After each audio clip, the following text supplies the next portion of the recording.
What is Windows Virtual Desktop?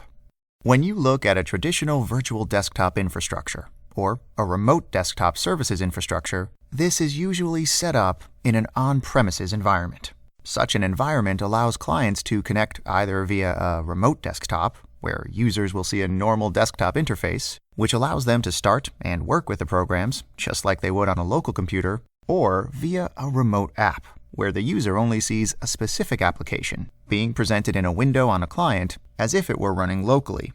In order to properly set up and manage these environments, different types of roles, such as the broker or gateway role, are required. This can become complex and requires a significant amount of knowledge. Also, it can become costly, especially when you want to make these roles highly available and require a redundant setup. When we shift gears to cloud technologies, Microsoft's Azure Cloud takes away this complexity by putting these roles into a platform as a service offering, also called PaaS. With this approach, Microsoft takes full responsibility of setting up and managing these different roles. You only need to worry about the management of the virtual machines in Azure, where your clients will be connecting to.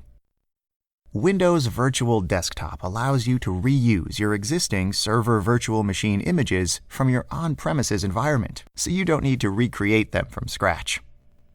You can also reuse your existing Windows 7 virtual machines from your on-premises environment, which will give you the benefit of free extended security updates for 3 years, when Windows 7 support will end on January 2020.